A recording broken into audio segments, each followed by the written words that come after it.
तर पहा विद्यार्थी मित्रांनो, आज आपण काय टूलचे काही भाग पाहणार आहोत. तर त्यामध्ये आता सुरुवातीला पाहू आपण हॅमरचे काही भाग आपण सुरुवातीला पाहणार आहोत. तर पहा फिटर ट्रेड मध्ये काही काय टूलचा उपयोग केला जातो. तर त्यामध्ये आपण आज टूल बद्दल काय सविस्तर माहिती पाहणार आहोत. तर बघा त्यामध्ये पाहू आपण आता एका नंबरचा हॅमर. ठीक आहे, पहा हॅमर. तर आपण हॅमरचे काही प्रकार पाहू. तर बघा सर्वप्रथम आपण पाहतो हॅमरचे मुख्यतः हेड आणि हेड भाग असे दोन भाग असतात. तर पहा हॅमरला काय आहे, पहा हेड हे कास्ट स्टील किंवा पोस्ट आर्मर स्टील पासून बनवलेले असतात आणि हँडल हे लाकडी असते, जेणेकरून लाकडी हँडल हे ठोकण्याच्या क्रियेत येणारे कंपन सहन करू शकते. म्हणजे काय जे हँडल असतं ते कशाचं असतं, लाकडाचं असतं. ठीक आहे, लाकडी असतं, लाकडी. कारण की काय त्यामध्ये ते सहन करण्याची काय त्याची काय क्षमता असते. त्याचप्रमाणे आता आपण सुरुवातीला पाहू फेस.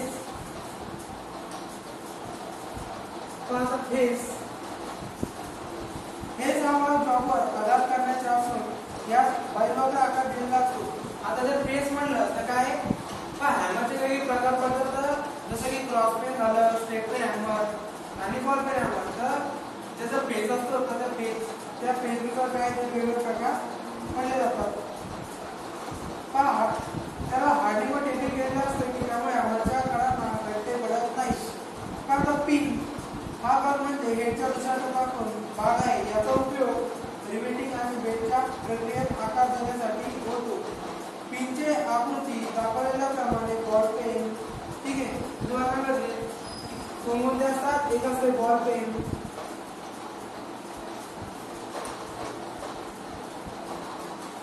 क्रॉस पेन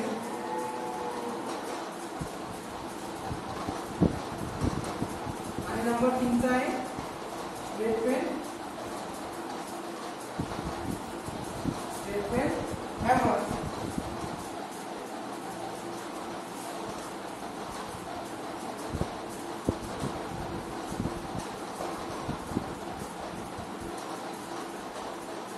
तर आपण बघू आता हँड हॅमर. यामध्ये ball peen hammer, cross peen hammer आणि स्ट्रेट पेन हॅमर आणि डबल फेस हॅमर याचा समावेश असतो. तर सुरुवातीला आपण काय बॉल पेन हॅमर बद्दल सविस्तर माहिती पाहू. तर पहा बॉल पेन हॅमर, या हॅमरचा पिन गोल चेंडू यासारखा असतो. ठीक आहे, जो बॉल पेन हॅमर असतो तर त्याचा जो काय पिन असतो तर त्याचा पिन कसा असतो, गोल चेंडू यासारखा असतो. या प्रकारच्या हॅमरचा उपयोग प्रामुख्याने वर्षांमध्ये रिवेटिंगसाठी धातूच्या पत्र्याला विविध खोलीपर्यंत खोलगट आकार देण्यासाठी केला जातो. आपल्या 20 तंत्री व 4 तंत्री किंवा 120 ते 250 ग्रॅमच्या हॅमरचा उपयोग बटनावर स्प्लिट ठोकण्यासाठी केला जातो. त्यानंतर पहा त्यानंतर नंबर 2 सांगितलेला आहे कोणता, क्रॉस पेन हॅमर. या हॅमरचा पेन एका बाजूला आता क्रॉस पेन हॅमर म्हणलं तर काय एका साईडला जो काय क्रॉस असतो, म्हणजे एका साईडला बघा समजा थोडक्यात जर तुम्हाला सांगायचं झालं तर काय म्हणजे काय बघा एका साईडला काय असतो तो क्रॉस असतो. त्याला काय म्हणलं जातं, क्रॉस पेन हॅमर. त्यानंतर आहे straight peen hammer. Straight peen hammer जर म्हटलं तर काय तो एकदम स्ट्रेट असतो. ठीक आहे, त्याला काय म्हणतात ते स्ट्रेट पेन हॅमर म्हटल्या जाते. ठीक आहे, हे झालं हॅमर बद्दल माहिती. तर मग आता यानंतर आपण पाहणार आहोत हेक्सोपेन. ठीक आहे, हेक्सोपेनचा हेक्सोपेन आपण आता बघू हेक्सोपेन.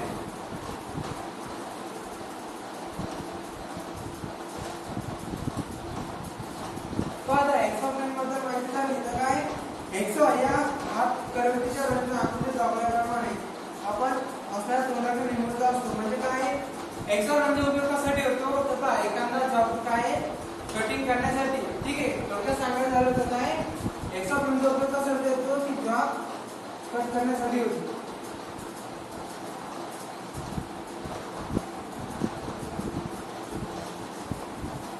ठीक आहे, जॉब कट करण्यासाठी एक्सोफ्रेमचा उपयोग केला जातो.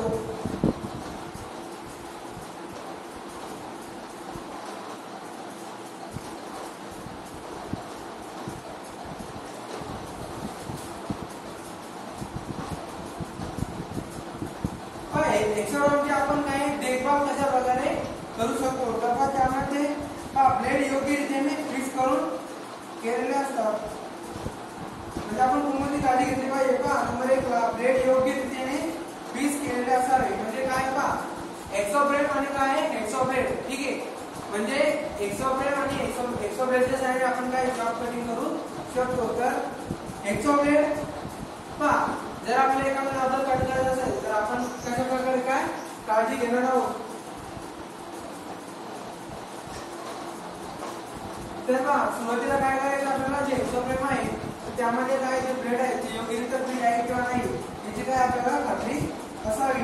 त्यानंतर नंबर 2 कापते वेळी काय पुरणचा वापर करावा. म्हणजे ज्यावेळेस आपण काय एखादा जॉब कट करत असेल तर काय त्या ठिकाणी आपण पुरणचा उपयोग त्या ठिकाणी केला पाहिजे. नंबर 3 ला कापताना नेहमी सरळ ठेवावे. म्हणजे ज्यावेळेस आपण एक्सोफ्रेमच्या सहाय्याने जर एखादा जॉब कट करत असेल तर काय ज्यावेळेस आपण एखादा जॉब कट करता वेळी ठीक आहे तर जे आपण म्हणजे कापता वेळी काय जे आपला एक्सोफ्रेम असेल तर ते काय क्रॉस करू नये. म्हणजे जेणेकरून काय क्रॉस पकडल्यास आपल्याला काय पकड होईल. तर स्ट्रेट पकडून काय योग्यरित्या कट करावा. त्यानंतर वर्तनाच्या दिशेने ब्लेड थोडेसे वर उचलावे. त्यानंतर जास्त जलद आपल्याला प्रयत्न करू नये. जर आपण काय वेगळी मुलं काय करतात ज्यावेळेस आपण वर्षामध्ये जॉब करता वेळेस काय की काही मुलांना वाटते की जो जॉब आहे तर काय जर एकदम जोराने जर त्याला कापले असता तर काय जॉब लवकर कट होतो तर काय तो जॉब कट होत नाही. ठीक आहे, तर अशा वेळेस काय जे ब्लेड असते तो ब्लेड काय तुटण्याची शक्यता असते. त्यानंतर त्यानंतर तो आपण मार्किंग पंच. ठीक आहे, एखादा जॉब ज्यावेळेस आपण काय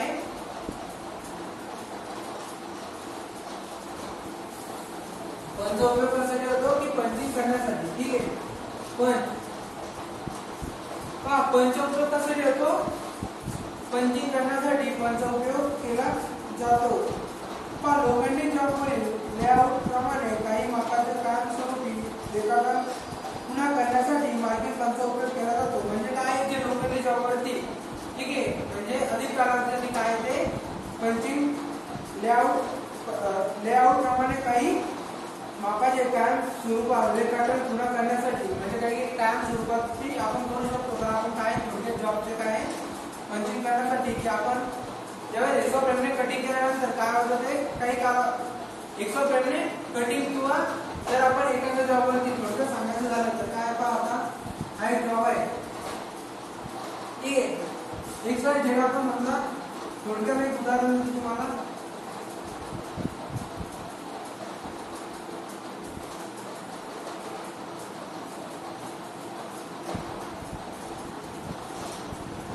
उदाहरणार्थ बघा हा काय आहे ए पार्ट असेल आणि आपला बाईचा काय आहे हा ई पार्ट असेल हा आणि हा. तर यामध्ये जर आपल्याला काय आपण सुरुवातीला मार्किंग केल्यानंतर काय होतंय काहीतरी कालावधीनंतर त्याची काय जी मार्किंग केलेली असेल तर ती काय काहीतरी कालावधीनंतर काय आहे मिटल्या जाते. तर अशी मार्किंग ठीक आहे, तर अशी मार्किंग म्हणजे आपण मार्किंग केल्यानंतर आपल्याला एक्सोफ्रेमच्या सहाय्याने आपण जॉब कट करत असेल तर काय होतं जॉब कट करत असताना जी मार्किंग असते तर ती काय मिटली जाते. तर ठीक आहे, तर या प्रकारची मार्किंग मिटली जाते. तर त्या ठिकाणी जर आपण पंचचा उपयोग केला असेल तर त्या ठिकाणी काय तर ती मार्किंग अधिक कालावधीनंतर काय मिटत नाही. तर यासाठी काय पंचचा उपयोग त्या ठिकाणी केला जातो. तर बघा या पंचे काही काय प्रकार आहे. तर एक नंबर आहे सेंटर पण. ठीक आहे, नंबर 1 आहे सेंटर पण.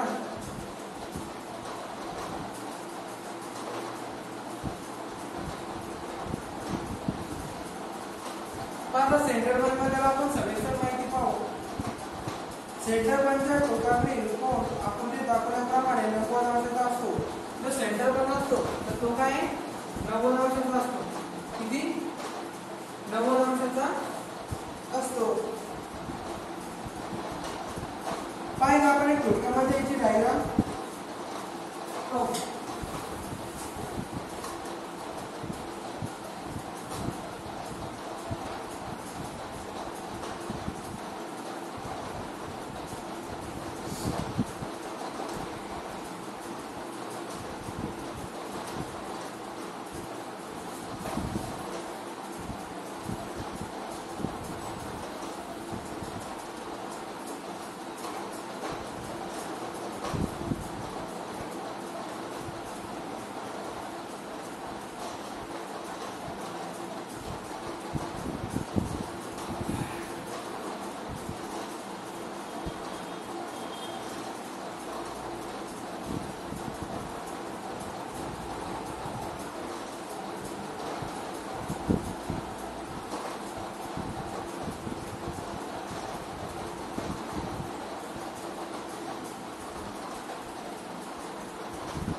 ठीक आहे.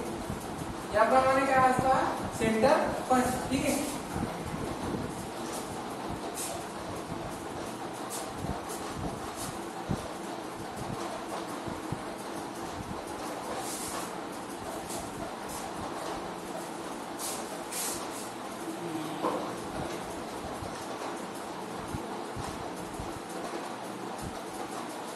तर पहा एका झाला सेंटर पॉइंट. तर पहा जे सेंटर पॉइंट असतो मित्रांनो तर तो काय सेंटर पॉइंट हा काय किती अंशाचा असतो. तर पहा सेंटर पॉइंट असतो आपला 90 अंशाचा असतो. या पंचासने केलेली मार्किंग रुंद व कमी खोलीची असते.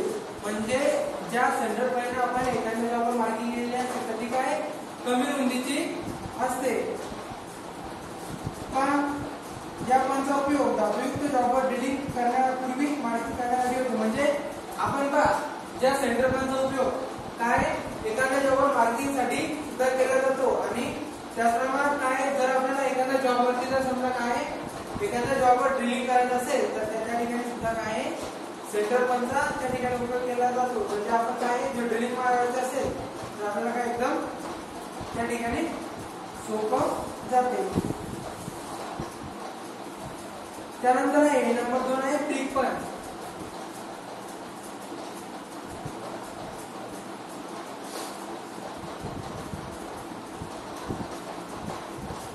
आता नंबर 2 ला आहे प्रिक पंच बद्दल माहिती पाहू. प्रिक पंचचा टोकातील कोन आकृतीत दाखवल्याप्रमाणे 30 अंश 60 अंशाचा असतो. ठीक आहे. पहा आता जो आपला सेंटर पंच होता तर तो किती आहे 90 अंशाचा आणि प्रिक पंच असतो 30 ते किती 60 अंशाचा असतो. किती 30 ते 60 अंशाचा. ठीक आहे. पहा प्रिक पंच किती अंश असतो. पहा परीक्षेमध्ये काही ठिकाणी विचारलं जातं आपल्याला सेंटर पॉइंट विचारला असेल तर किती अंशाचा असतो तर किती अंश असतो 90 अंशाचा असतो. तर त्याच ठिकाणी जो प्रिक पंच आहे तो किती 30 ते 60 अंशापर्यंत असतो. 30 चा पण असलेला प्रिक पंचचा उपयोग हलके मार्किंग. आता बघा थोडक्यात जो प्रिक पंच असतो तर काय प्रिक पंच पहा जे प्रिक पंच 30 अंशाचा असतात काय ते हलक्या कामासाठी वापरले जातात. कोणत्या हलक्या कामासाठी. आणि जे 90 अंशाचे कोण असतात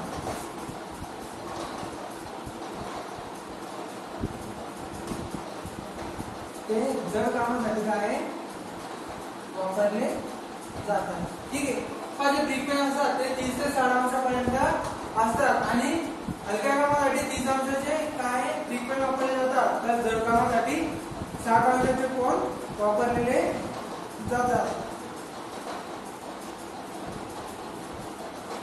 आता यानंतर पाहू आपण. ठीक आहे. पाहता हे झाले पंच बद्दल माहिती.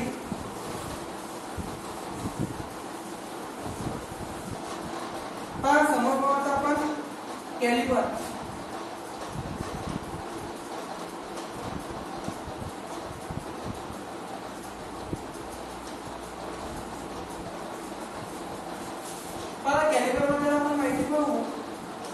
कॅलिबर हे एक साधन मापन व मार्किंग टूल आहे.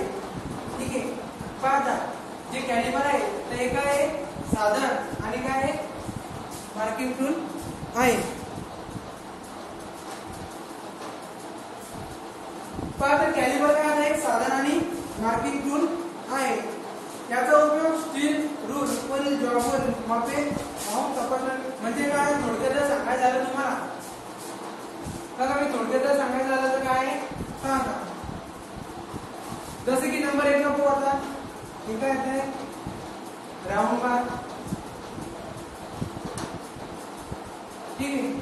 बघा आता थोडक्यात हा एक राऊंड बार आहे. त्याच प्रकारे काय आहे, हा एक ड्रॉप.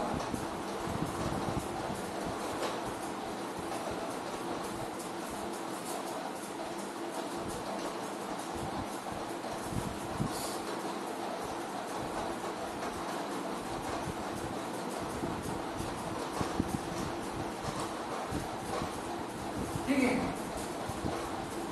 तर मग सुरुवातीला काय आपण याचे प्रकार पाहू, त्यानंतर याबद्दल माहिती पाहू. तर बघ त्यामध्ये नंबर 1 बघा कोणकोणते प्रकार आहे, थंब जॉईंट कॅलिबर आणि स्प्रिंग जॉईंट कॅलिबर. पण यामध्ये 2 प्रकार पडतात. ठीक आहे. एक असतं थंब जॉईंट, एक आहे थंब जॉईंट आणि नंबर 2 ला आहे स्प्रिंग जॉईंट. ठीक आहे. तर पहा थंब जॉईंट आणि स्प्रिंग जॉईंट मधला फरक झाला तर काय, थंब जॉईंट मध्ये काय असतं, त्यामध्ये दोन्ही काटे असतं आणि स्प्रिंग जॉईंट असतं. तर स्प्रिंग मध्ये काय असतंय, स्प्रिंग मध्ये स्प्रिंगचा उपयोग केला जातो, म्हणजे स्प्रिंगच्या साहाय्याने काय आपण त्याला कमी जास्त करू शकतो. तर थंब जॉईंटला काय दोन्ही हाताच्या साहाय्याने सुद्धा त्याला कमी जास्त केल्या जातं. तर पहा यामध्ये बघा सुरुवातीला इनसाइड कॅलिबर.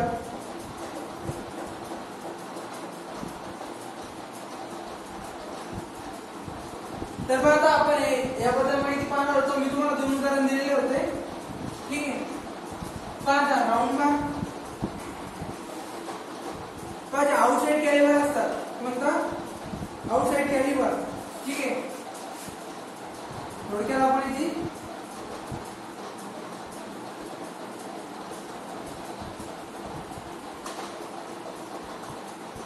पहा या प्रकारचा क्रॉस झाला आहे.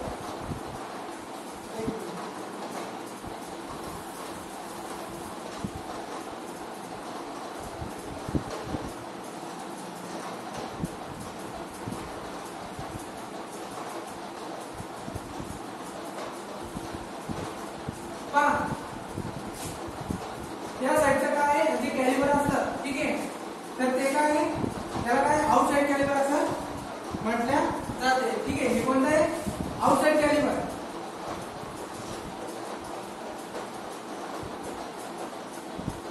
Outside Calibri. ठीक आहे. पहा आता हे कोणतं झालं, आउटसाइड कॅलिबर. म्हणजे जसं की काय आपल्याला एखाद्या राऊंड बारचं काय म्हणजे थोडक्यात सांगायला झालं तर काय, बाहेरील माप घेण्यासाठी. ठीक आहे. बाहेरील माप घेण्यासाठी ज्या कॅलिबरचा उपयोग केला जातो त्याला काय म्हटले जाते, आउटसाइड कॅलिबर म्हटल्या जाते. जसं की आपण एखाद्या उदाहरणाचं काय राऊंड बारचं काय त्या ठिकाणी माप घेऊ शकतो. ठीक आहे. हे झालं आउटसाइड कॅलिबर. त्यानंतर नंबर 2 चं उदाहरण दिलं होतं मी तुम्हाला. हे पण झालं आउटसाइड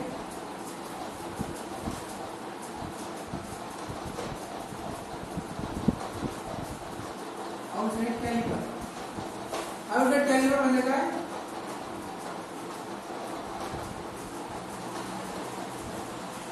बाहेरील माप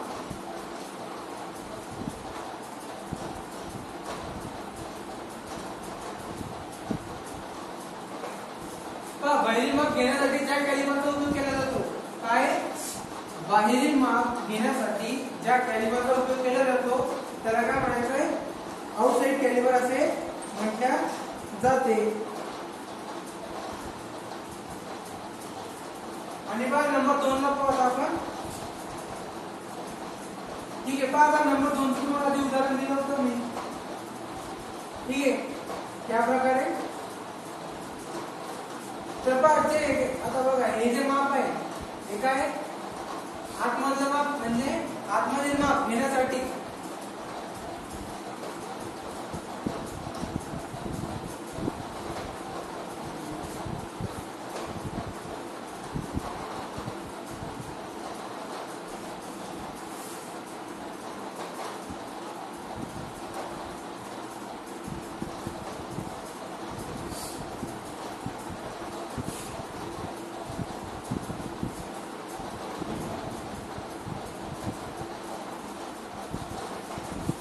हातील माप घेण्यासाठी ज्या कॅलिबरचा उपयोग केला जातो त्याला काय म्हणायचं, इनसाइड कॅलिबर म्हणायचं. आणि बाहेरील माप घेण्यासाठी ज्या कॅलिबरचा उपयोग केला जातो त्याला काय म्हणायचं, आउटसाइड कॅलिबर म्हटल्या जाते.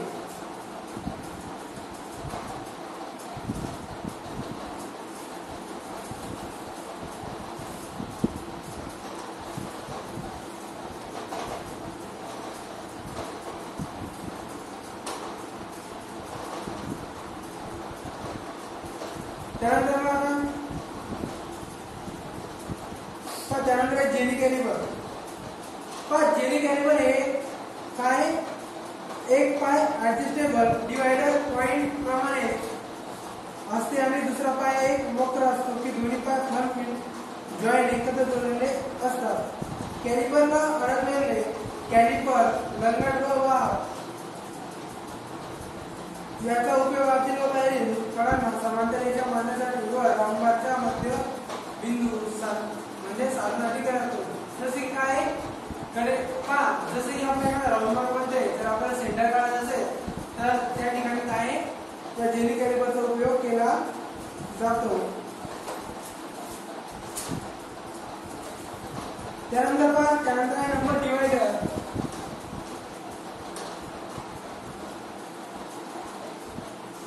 पहा डिवायडर